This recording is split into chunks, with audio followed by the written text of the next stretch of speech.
Video like जरूर कर लीजिए और ऐसे वीडियो लगातार फ्री में पाने के लिए चैनल को तुरंत सब्सक्राइब कर लीजिए और बेल आइकन को जरूर टैप कर लीजिए ताकि आगे भी सारे वीडियो आपको मिलते रहे। यूट्यूब में फॉलो करते हैं तो प्लीज ये वाला फ्री टेलीग्राम चैनल जरूर ज्वाइन कर लीजिएगा। सारे नोटिफिकेशन सारे अपडेट यहीं पे आते हैं, ध्यान रखिए। हेलो फ्रेंड्स, आपका स्वागत है आपके अपने परिवार सी सेट प्रिपरेशन पर। आज की इस क्लास में हम लोग UP triple S C PET 2023 के लिए डीआई के पार्ट 2 को लेकर हाजिर हुए। अगर आपने पार्ट 1 नहीं देखा है तो आप चैनल के वीडियो सेक्शन में जाकर के उसको ज़रूर देख लीजिएगा। तो चलिए स्टार्ट करते हैं अपनी क्लास को। देखिए, अगर आप हमारे टीम के पैड ग्रुप से जुड़ना चाहते हैं तो ये टीम का नंबर दिया गया, आप इन नंबर से संपर्क कर सकते हैं। इसके अतिरिक्त ये ज्ञान सर का व्हाट्सएप नंबर है, यहाँ से भी आप संपर्क कर सकते हैं। देखिए, हमारे team study for civil services द्वारा पीईटी के लिए एक टेस्ट सीरीज लॉन्च किया गया जिसमें कि आपको 25 टेस्ट मिलेंगे। ये 15 टेस्ट आपके 50-50 क्वेश्चन के होंगे और 10 टेस्ट आपका फुल लेंथ टेस्ट होगा।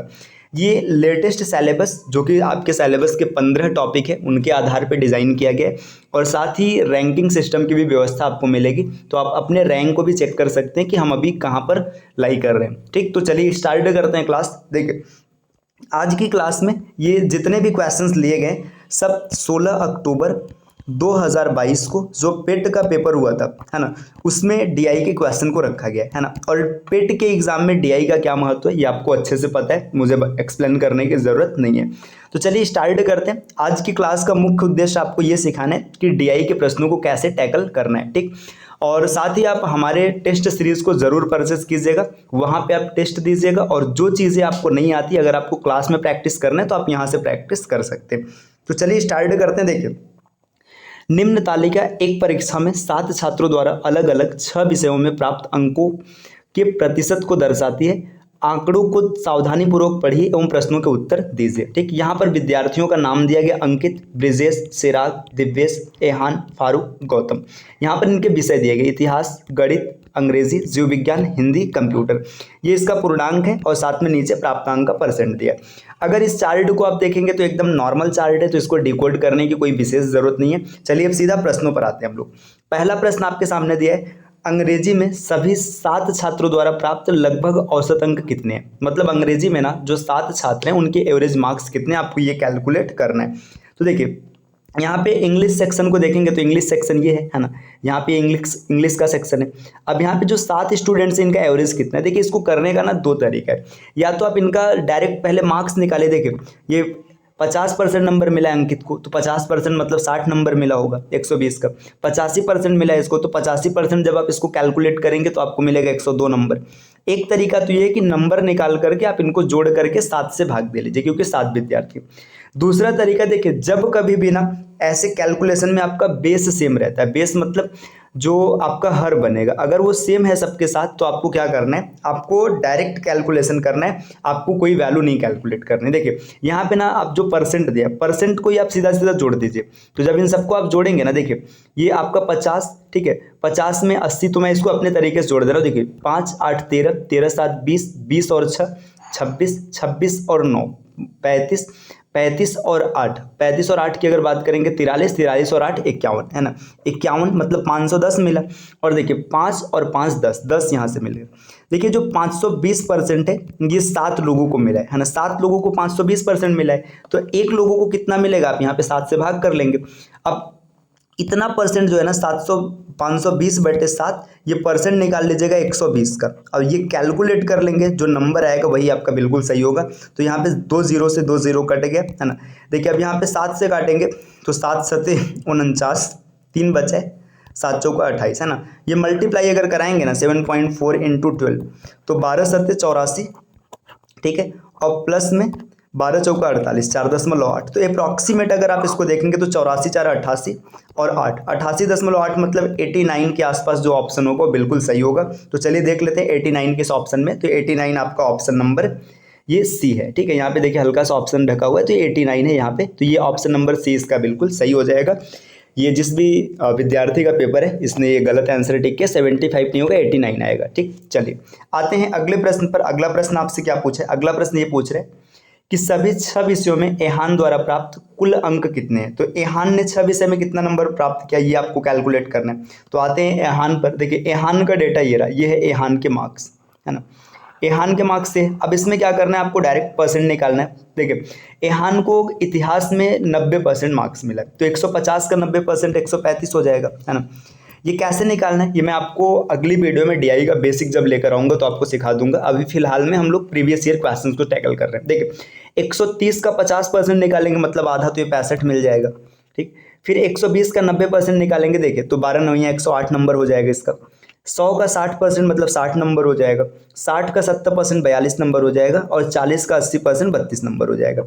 इन सबको हम ऐड कर देंगे। देखिए 5 5 10 और 2 2 4। देखिए यूनिट 5 5 10 8 2 10, यहाँ पे यूनिट डिजिट 2 आ रहा है ना। जिस आंसर का यूनिट डिजिट 2 होगा वो भी सही हो सकता है, बाकी पूरा कैलकुलेट कर लेते हैं। 2 हासिल है 13 2 15 6 21 10 31 6 37 37 और 3 40 और 40 4 44 442 जो रहेगा वही ऑप्शन सही रहेगा। बाकी आप यूनिट डिजिट के साथ भी जाकर के देख सकते थे, तो इसका यूनिट डिजिट सिर्फ ऑप्शन बी का था, तो आप यहाँ से भी कैलकुलेट कर सकते थे, ऑप्शन बी सही होगा। अगला क्वेश्चन है, निम्न में से किस विषय में कुल प्रतिशत न्यूनतम है। तो कौन सा ऐसा सब्जेक्ट है जिसका परसेंट न्यूनतम है। देखिए कैसे टैकल करेंगे इसको, आते हैं यहाँ पे चार्ट पे। देखिए अब परसेंट न्यूनतम है, देखिए यहाँ पे ये विषय हिस्ट्री है ना। अब इसमें ना आपको डायरेक्ट नहीं निकालना, सबको जोड़ लीजिएगा, जो मिनिमम आएगा वही आपका मिनिमम आंसर होगा। तो आप ऐसे देख के चलेंगे तो यहाँ पे देखिए, यहाँ पे 100 90 70 ये ज़्यादा दिख रहा है, 35 65 है ना, ये थोड़ा सा मतलब इससे कम है। तो देखिए हिस्ट्री तो सबसे ज़्यादा सबसे कम हो नहीं सकता, क्योंकि ये वाला देखो ना, यहाँ पे डायरेक्टली आपको दिख रहा होगा ये 35 है 65, ये आपका 30 ज़्यादा है ना। यहाँ पर भी ये ज़्यादा है, यहाँ पर भी ज़्यादा है, यहाँ पर भी ज़्यादा है। देखिए यहाँ पर कम है लेकिन 3 जगह ज़्यादा है, यहाँ पर भी ज़्यादा है, यहाँ पर भी ज़्यादा है। तो हिस्ट्री तो रेस से बाहर हो गया। देखिए अब इधर आप इसी तरीके से और आगे बढ़ेंगे ना। देखिए इन सबका कंपैरिजन कराइए। देखिए यहाँ पे इंग्लिश को देखेंगे, है ना। अब थोड़ा सा सरसरी निगाह से इसको जब कैलकुलेट करेंगे तो आपको एक अनुमान लगेगा क्या हो सकता है। देखिए यहाँ पे ये ज़्यादा है, बराबर है ना, ये ज़्यादा है, ठीक है, ये हल्का सा कम है, ज़्यादा है, ये भी ज़्यादा है। तो आपका अंग्रेजी भी रेस से बाहर हो जाएगा, क्योंकि आपको दिख रहा है एकदम स्पष्ट, ये भी नहीं हो सकता है ना। अब बात करेंगे इसी तरीके से, देखिए साइंस इसकी, देखिए इसमें ये जीव विज्ञान में यहाँ पर ये इससे ज़्यादा है, ये भी ज़्यादा है, ये भी ज़्यादा है, यहाँ पर भी ज़्यादा है, यहाँ पर भी ज़्यादा है, ठीक है, यहाँ पर भी ज़्यादा है, खाली एक जगह का में ये भी रेस से बाहर हो जाएगा, जीव विज्ञान भी। बाकी ये तो मतलब मैं आपको समझाने के लिए बता रहा हूँ सरसरी निगाह से देख करके, लेकिन आप एग्जैक्ट कैलकुलेशन भी कर सकते हैं, इसमें कोई आपको दिक्कत नहीं आएगी। देखिए यहाँ पर लास्ट वाला भी आपको ज़्यादा ही दिख रहा होगा, तो ये भी बाहर हो जाएगा। बाकी आप एक तरीका तो ये आप सरसरी निगाह से देख सकते हैं, बाकी आप इसको कैलकुलेट भी कर सकते हैं। देखिए 9 8 17, ठीक है, 17 और 7, 17 7 4 कितना हो जाएगा, 17 3 20 4 24 36, 30 और 8 38, 38 और 6 44, 44 में 7 जोड़ेंगे तो 44 7 कितना हो जाएगा 51, तो ये 510 आ रहा है, ठीक। ऐसे सबको जोड़ेंगे और जो मिनिमम आएगा, देखिए यहाँ पे 8 5 13, ठीक है, 13 और 9 आपका 22 हो जाएगा, 22 4 26, 26 और 6 32 हो जाएगा, 32 8 40 और 7 47, ठीक है, 470 आ जाएगा, ठीक है। इसको तीसरे वाले को आप ऐड करेंगे तो यहाँ पे आपको ये कैलकुलेट कर लीजिएगा, जो मिनिमम आएगा है ना वही सबसे कम रहेगा। तो आप इसका आंसर कमेंट कीजिएगा कि कौन सा आंसर बनेगा। चलिए नेक्स्ट क्वेश्चन पर आते हैं। अगला क्वेश्चन है यहाँ पे 2-3 ऑप्शन पे, ठीक है, तो इससे आपको नहीं जाना, आप कैलकुलेट कर लेना। ब्रिजेस का कुल प्रतिशत लगभग कितने परसेंट है, मतलब ब्रिजेस जो है ना, ब्रिजेस को लगभग कितने परसेंट मार्क्स मिले आपको ये बताना है, ठीक। तो चलिए देख लेते हैं ब्रिजेस को कितना परसेंट मार्क्स मिला है ना। देखिए ब्रिजेस कहाँ पर है भैया, ब्रिजेस ये देखिए। अब ब्रिजेस की अगर परसेंट की बात करेंगे तो देखिए यहाँ पे अब आपको इसका प्राप्तांक निकालना पड़ेगा। देखिए यहाँ पे ब्रिजेस को 90 कितना 80% मिला है, तो 15 8 120 है ना, 120 प्लस है ना। गणित में ब्रिजेस को कितना मिला है, गणित में ब्रिजेस को मिला है 65%, तो इसका जब 65% निकालेंगे तो 13 6 का 78 है ना। अब देखिए 130 का 65% है ना, ये आपको निकालना है, 100 से यहाँ पे मल्टीप्लाई करेंगे है ना। ये आंसर आपका दशमलव में आएगा, तो जो भी आएगा आप इसको यहाँ पे लिख लीजिएगा है ना। मतलब जितना भी मार्क्स बनेगा इसको काट लेते हैं, तो मान लीजिएगा आपका फिर से 13/2 है ना। 13 13 में 169 169/2 है ना, 84.5 है ना, इतना परसेंट मिलेगा है ना। इसके बाद इंग्लिश में बात करेंगे, देखिए 12 7 84 84 मिलेगा है ना। इंग्लिश के बाद यहाँ पे 100 में से 70 मिला है ना, 95 मिला है, तो यहाँ पे मैंने डेटा, ठीक। और मैंने इसमें देखिए ये 120 सही है, ठीक है, 15 8 ये भी सही है। ये थोड़ा सा देखिए यहाँ पे डेटा तीसरा वाला मिस हो गया, इसको रुकिए यहाँ पे इस डेटा को सही किया जाए। चलिए ये दूसरे का डेटा है, ठीक है। तीसरे की बात करेंगे, देखिए इंग्लिश की बात करेंगे तो 120 का 85% निकालना है, तो आप 85% निकालेंगे तो यहाँ पे 18 नंबर कम हो जाएगा, 102 मिलेगा, और प्लस 100 में से 95 मिलेगा इसको है ना, 60 में से 30 मिलेगा, और प्लस 40 में से 36 मिलेगा। अब इन सबको ये देखिए, ये इसका प्राप्तांक हो गया, प्राप्तांक हो गया। अब इस तरीके से आप पूर्णांक को भी रखेंगे, है ना, पूर्णांक 150, 130, 120, 100, 60, 40, है ना, इस पूर्णांक को रखेंगे और परसेंट निकालने के लिए 100 से गुणा करा लेंगे। तो इसका जो आंसर बनेगा आप उसको देख लीजिएगा, कमेंट करिएगा जरूर, ठीक। चलिए आते हैं अगले प्रश्न पे। अगला प्रश्न क्या दिया? अगला प्रश्न ये दिया है कि सभी विषयों में 60%, है ना, या उससे अधिक अंक प्राप्त करने वाले छात्रों की संख्या कितनी है। मतलब जो सभी विषय है ना उसमें 60% प्राप्त करने वाले विद्यार्थी कितने हैं, ठीक है। तो ओवरऑल जो 60% निकलेगा, अब आपका वही तरीका यहाँ पर भी लगेगा। देखिए 60% निकालने का मतलब क्या है, देखिए यहाँ पे सभी विषय की बात कर रहे हैं। विषय मतलब आपको ऐसे जाना है, जैसे देखिए अंकित का पूरा मार्क निकालेंगे तो देखिए यहाँ पे आपको आराम से आप देख सकते हैं कि किस तरीके से बनेगा। अंकित के बाद आप क्या करेंगे, ब्रिजेश का निकालेंगे, ब्रिजेश के बाद चिराग का निकालेंगे। अब यहाँ पे आपको ओवरऑल 60% चाहिए ना, तो वही तरीका आप पिछले वाले क्वेश्चन का यूज करेंगे। सबसे पहले आपको प्राप्तांक निकालना होगा सबका, है ना, और बटे पूर्णांक रखना पड़ेगा और गुणे 100 करना पड़ेगा, है ना। इसके बाद आपको पता चल जाएगा कि किसका किसका 60% आ रहा है। देखिए इसका एक तरीका ये भी हो सकता है, 150, 130, है ना, 280, 280 यहाँ पे 300, 400, 500 और ये 600, है ना, टोटल 600 आ रहा है। तो आपको देख लेना है कि कितने ऐसे बच्चे हैं जो 300 से ऊपर का नंबर ला रहे हैं, क्योंकि यहाँ पे टोटल इसका जो पूर्णांक दिख रहा है, पूर्णांक कितना हो गया, 600 हो गया, ये आपका पूर्णांक हो गया। जब पूर्णांक 600 है तो आपको प्राप्तांक ढूंढना है कि प्राप्तांक की स्थिति में कौन कौन ऐसा स्टूडेंट है जो क्रॉस कर रहा है 300 नंबर को। तो 300 नंबर को क्रॉस करने की बात करेंगे तो देखिए 300 नंबर का क्रॉस आपको कैसे मिलेगा। यहाँ पे 150 का देखिए 65%, मतलब अगर यहाँ पे हम लोग 150 का 65, 15 छक्का 90, मतलब 90 के आसपास यहाँ पे नंबर मिल रहे हैं, है ना। देखिए यहाँ पे 130 का मतलब अप्रॉक्सीमेशन के साथ हम लोग जा रहे हैं ना। 30 का मतलब देखिए 40 के परसेंट यहाँ पे मिल रहा है, 130 हो गया, है ना। 60% नंबर यहाँ पे मिल रहा है, 190 हो गया, है ना।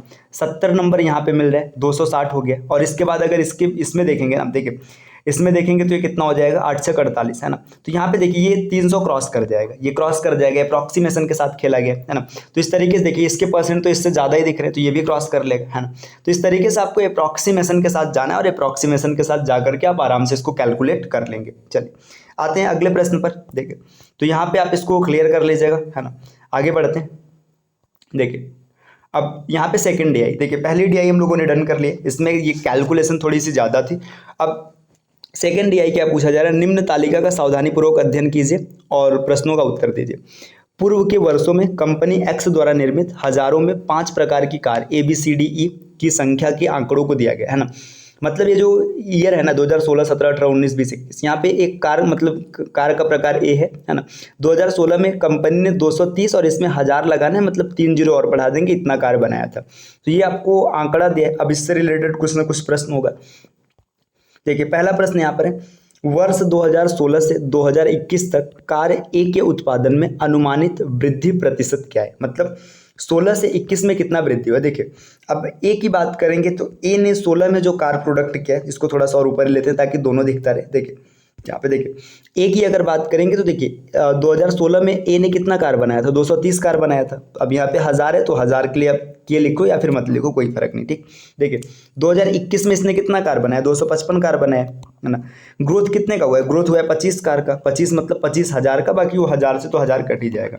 बेस कितना है, 230 है इंटू 100, है ना, 0 से 0 कट गया, है ना।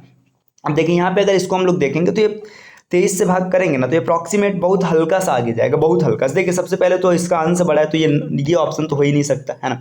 अब इन 3 में से कोई एक ऑप्शन होगा, तो 23 1 का 23, अब 10 लग गया, मतलब अप्रॉक्सीमेट 10 के आसपास आंसर रहेगा। ऑप्शन नंबर डी इसका बिल्कुल सही हो जाएगा। चलिए नेक्स्ट अगले प्रश्न पर आते हैं। अगला प्रश्न है, पिछले वर्ष में किस प्रकार के कार के उत्पादन में सतत वृद्धि दर्ज की गई, है ना। मतलब यहाँ पे पूछा जा रहा है पिछले वर्षों में, है ना, किस प्रकार की कार के उत्पादन में सतत वृद्धि दर्ज की है। मतलब कौन सा ऐसा जहां पे निरंतर वृद्धि। देखिए ऑप्शन डी BAD दिया है तो यही 3 चेक कर लीजिएगा, BAD। देखो अगर बी की बात करेंगे लगातार ग्रोथ होना चाहिए। देखिए बी में यहाँ पर ग्रोथ है लेकिन फिर कमी आ गई, है ना, तो ये तो कैंसिल हो गया, है ना। ए की बात करेंगे यहाँ पर ग्रोथ है, यहाँ पर भी ग्रोथ है, यहाँ पर भी ग्रोथ है, लेकिन यहाँ पर कमी आ गई, ये भी नहीं होगा। अब डी की बात करेंगे, देखिए यहाँ पर ग्रोथ है, फिर ग्रोथ है, फिर यहाँ पे कमी आ गया, तो इसमें से कोई नहीं, क्योंकि कोई ऐसा नहीं है जहाँ पे निरंतर लगातार ग्रोथ हो रहा है, ग्रोथ के साथ कुछ ना कुछ कमी भी आ रही है। तो इसमें ऑप्शन हो जाएगा, इसमें से कोई नहीं, ऑप्शन नंबर बी। चलिए अब नेक्स्ट अगले प्रश्न पर आते हैं। चलिए आते हैं नेक्स्ट क्वेश्चन पे। देखिए अगला प्रश्न क्या है, अगला प्रश्न आपके सामने कुछ ऐसा है, वर्ष 2016 से 2021 के दौरान कंपनी एक्स द्वारा निर्मित कारों में से किस प्रकार की कारों की संख्या अधिकतम है ना। मतलब 2016 से 2021 तक जब आप बढ़ेंगे ना तो किस प्रकार का कार ऐसा है जो कि मैक्सिमम है। तो चलिए देख लेते हैं, आते हैं अपने चार्ट पे। देखिए यहाँ पे 16 से 21 तक आप आएंगे। देखिए 16 से 21 में आएंगे तो यहाँ पे आपको ए वाले फैक्टर को पूरा जोड़ना है। देखिए ए मतलब यहाँ पे आपको कारों की संख्या देखना है। ऐसे भी आप देखो चार्ट को देख के डायरेक्ट देख सकते हैं कि ए में हर बार आपको 200 दिख रहा है ना। लेकिन अब बी में देखेंगे तो यहाँ पे 200 से कम आ गया, तो मतलब बी तो हमेशा कम हो जाएगा। सी में भी देखो 200 से कम आ चुका है, डी में भी 200 से कम है और ई में भी 200 से कम है। बाकी आप इसको जोड़कर आंसर करेंगे। हाँ यहाँ पे आपको डायरेक्ट ऐसे दिख रहा था क्योंकि इसमें हर जगह देखिए हर ईयर में 200 से प्लस कार्बन है, लेकिन यहाँ पे 200 से कम होता जा रहा है। तो इसका जो सही ऑप्शन हो जाएगा ऑप्शन नंबर ए हो जाएगा। बाकी अगर आपको देखकर नहीं पता चलता तो आप इसको जोड़कर आंसर निकालते, तो इस क्वेश्चन का आंसर हो जाएगा answer number A, option number B इसमें बिल्कुल सही। ठीक है, चलिए आते हैं अगले प्रश्न पर। अगला प्रश्न क्या है, वर्ष 2018 से 2021 के दौरान कार डी के उत्पादन में लगभग कितने प्रतिशत की कमी हुई है ना। 2018 से 21 तक में देखना है, कार डी की बात की जा रही है। देखिए 2018 से 2021 है ना, 2018 कार डी कितना रहा, ये देखिए 230 है। 2021 कार डी कितना 220 है। देखिए 2018 में जो कार डी की संख्या थी ये 230 थी है ना, और 2021 में जो हो चुकी है ये कितनी हो चुकी है 220 हो चुकी। कितने की कमी आ रही, 10 की कमी आ रही। इसका बेस क्या है, बेस है 230। परसेंट निकालने के लिए 100 से मल्टीप्लाई करेंगे, 0 से 0 कट जाएगा है ना। 100/23 है ना, 100/23। अब आप इसको चाहे डायरेक्ट कैलकुलेट कर लीजिएगा है ना। तो 100/23। अब देखिए यहाँ पे हम लोग आते हैं अपने चार्ट पे है ना, देखिए सॉरी यहाँ क्वेश्चन पे। देखिए यहाँ पे 100/23 है ना, 23 चौका 96 है ना, तो 4 तो देखिए अप्रॉक्सीमेट 4 ऑप्शन नंबर सी में है। चलिए अगले प्रश्न की ओर आते हैं। तो देखिए अगला प्रश्न क्या दिया, अगला प्रश्न यहाँ पर वर्ष 2016 में कार ई का उत्पादन वर्ष 2019 में कार बी के उत्पादन का लगभग कितना परसेंट है। देखिए 2016 में ई की बात हो रही है, 2016 में ई की बात हो रही है और 2019 में बी की बात हो रही है, ये दो की बात हो रही है ना। मतलब के उत्पादन का लगभग कितना परसेंट है ना। तो देखिए 16 में ई के उत्पादन को देख लेते हैं और 19 में बी के उत्पादन को देखते हैं। देखिए 16 में जो ई का उत्पादन है, अगर बात करेंगे 16 के ई का उत्पादन, तो 16 ये रहा, 16 का ई है 115। इसके बाद 19 आपसे पूछा था तो 19 का बी कितने हैं, 19 का बी है 215 है ना। 16 का ई और 19 का बी, देखिए क्वेश्चन पर आते हैं। देखिए 16 का ई है ना, 16 का ई है 115, 19 का बी है 215। अब आपसे पूछ रहा है कि 16 का ई 19 के बी का कितना परसेंट है। देखिए 115 215 का कितना परसेंट होगा है ना। अब देखिए इसको कैलकुलेट करना। देखिए अगर ये 200 देखिए ये 230 होता, अगर ये 230 रहा होता तो ये डायरेक्टली आपको दिख जाता कि 50% है। ठीक है, ये 230 से थोड़ा सा कम है, मतलब ये 50% से थोड़ा सा ज़्यादा रहेगा। ये अप्रॉक्सीमेशन का खेल है ना। देखिए ये नहीं हो सकता, ये नहीं हो सकता है ना। अब 50% से थोड़ा सा ज़्यादा है, बहुत ज़्यादा नहीं है, तो ये भी नहीं हो सकता। ऑप्शन आपका बी हो जाएगा। बाकी आप इसको कैलकुलेट भी कर सकते हैं, काट करके आपको यही ऑप्शन मिलेगा। चल नेक्स्ट अगले प्रश्न पर। देखिए अब यहाँ पे पाई चार्ट का एक क्वेश्चन दिया है। देखिए पाई चार्ट की बात करेंगे तो पाई चार्ट में क्या चीज़ें होती हैं। पाई चार्ट के क्वेश्चन को जब भी आप सॉल्व करेंगे ऐसे आपको एक चार्ट मिलेगा है ना, एक चार्ट बना हुआ मिलेगा। इसमें अलग अलग सेगमेंट होंगे। अगर ये आपको डिग्री में दिया रहेगा तो आपको ओवरऑल 360 डिग्री मानना है, और परसेंट में दिया रहेगा तो आप इसको 100% मानेंगे। आपको ये चीज़ याद रखना है। ठीक, आप ये दो डेटा को अगर याद रखेंगे तो क्वेश्चन आसानी से बनेगा। तो चलिए देखते हैं यहाँ पे क्या दे रखा है। देखिए दिया है, निम्न चार्ट एक पुस्तक के प्रकाशन में किए गए खर्च के का प्रतिशत ब्यूरो दर्शाता है। पाई चार्ट का अध्ययन कीजिए और उस पर आधारित प्रश्नों को उत्तर दीजिए। देखिए यहाँ पे दिया जो संवर्धन लागत है, मतलब यहाँ पे संवर्धन के लिए 5% आता है ना, कागज के लिए 30% खर्च आता है, मुद्रण के लिए 25% आता है, जिल्द साजी 15%, रॉयल्टी 20% और परिवहन में 5% है ना।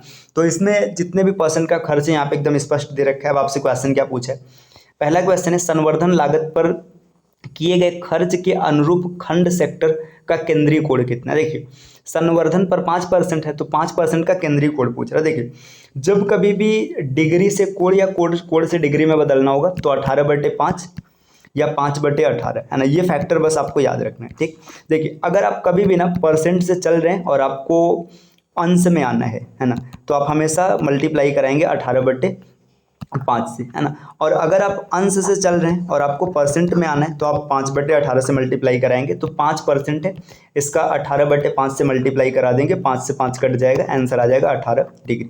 तो इसका सही ऑप्शन होगा ऑप्शन नंबर ए 18 डिग्री। चलिए नेक्स्ट अगले प्रश्न पर आते हैं। अगला प्रश्न क्या है? अगला प्रश्न ये, पुस्तक का मूल्य लागत मूल्य से 20% ऊपर अंकित किया गया है ना, मतलब जितना भी कॉस्ट प्राइस था उससे 20% अधिक रखा गया। यदि पुस्तक का अंकित मूल्य 160 रुपये है तो एक पुस्तक की एक प्रति में उपयोग किए गए कागज की लागत क्या है? समझिए, देखिए यहाँ पे बोला जा रहा है कि जितना इसका कॉस्ट प्राइस था, है ना, उससे आपने 20% एक्स्ट्रा चढ़ा के रखा है। ठीक, अब बोला जा रहा है कि एक पुस्तक का जो मतलब मार्क प्राइस है वो कितना है, वो आपका ये है 160 रुपये, मतलब 120 की वैल्यू दे रखी है 160, है ना। तो यहाँ से हम 100 की वैल्यू निकाल लेंगे, 40 से काटेंगे 3, है ना, यहाँ पे 4, और यहाँ पे देखिए 1 की वैल्यू आ जाएगी 4/3। ठीक, ये 1 की वैल्यू 4/3 मिल रही है ना।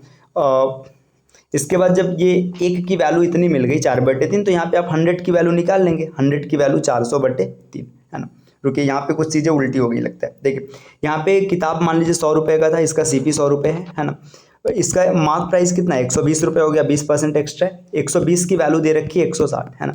तो 1 की वैल्यू जो हो जाएगी 160/120, तो 100 की वैल्यू ये आ गई, है ना। ये मतलब यहाँ पे जो किताब का मूल्य है, किताब जितने रुपए में बना है ना, किताब कितने रुपए में बना है, किताब के बनने का दाम ये। अब इसको काट लेते हैं। देखिए यहाँ पे 20 से कटा 5 और यहाँ पे 20 से कटा 6, है ना। फिर से काटेंगे तो यहाँ पे 80 और यहाँ पर 3, है ना, 400/3। किताब इतने रुपए में बना है। अब आपसे आगे क्वेश्चन क्या पूछा जा रहा है? क्वेश्चन देखिए, ये किताब बना है 400/3 रुपये में। आपसे पूछ रहा है कि इसमें आपको ये बताना है कि कागज़ का दाम कितना होगा। तो कागज़ 30% लगा था, तो 30 और परसेंट निकालने के लिए 100 से भाग कर लेंगे। देखिए 2 जीरो से 2 जीरो कट गया, 3 से यहाँ पे कट गया 10, है ना। आंसर आ गया 40 रुपये, है ना। तो जो कागज़ इसमें लगा इस किताब में 40 रुपये का लगा, ऑप्शन नंबर सी। 46 इसका सही आंसर नहीं होगा, इसका सही आंसर होगा 40। ठीक है, चलिए आते हैं अगले प्रश्न पर। यदि 5200 प्रतियों का प्रकाशन किया गया और उसकी परिवहन लागत की राशि इतनी है, तो पुस्तक की अनुमानित विक्रय कीमत क्या होनी चाहिए ताकि प्रकाशक को 25% का लाभ हो? देखो अब यहाँ पे 5200 प्रति है ना। 5200 प्रति का जो कॉस्ट आ रहा है ट्रेवल के लिए इतना आ रहा है, तो एक प्रति का कितना आएगा पहले इसको निकाल लेते हैं। 80,500/5200, है ना। देखिए अब इसको भाग करेंगे, 2 जीरो से 2 जीरो कट गया, है ना। अब इसको 13 से भाग करेंगे, 13 छक्का 78, तो ये अभी पूरा कटने वाला नहीं है, तो इसको ऐसे रखते हैं। ठीक है, मतलब देखिए एक प्रति का जो खर्चा आ रहा है 805/52 रुपये, ये एक प्रति का खर्चा आ रहा है। मतलब किसके लिए आ रहा है? ये ट्रेवल के लिए। अब देखते हैं ट्रेवल कितना परसेंट है। देखिए ट्रेवल की बात करेंगे तो ट्रेवल जो आ रहा था परिवहन लागत 5% है ना। तो आगे आते हैं अपने स्लाइड पे। देखिए यहाँ पे क्या हो जाएगा, आपने जो निकाला था 805/52, है ना, ये किसकी वैल्यू है? ये 5% की वैल्यू, ये 5% की वैल्यू, तो यहाँ पे 5% हो गया। अब यहाँ पे 100% की वैल्यू निकालने के लिए आप यहाँ से मल्टीप्लाई कर देंगे। ठीक, ये 100% की वैल्यू आ जाएगी। 100% मतलब किताब इतने रुपए में बना है। ठीक, किताब इतने रुपए में बना है। अब आपको कितना लाभ चाहिए? आपको चाहिए 25% का लाभ, मतलब 5/4, है ना। कैलकुलेट करेंगे, देखिए 5 से 5 कट गया, है ना। 4 से काटेंगे, ये 25 बार में कटेगा।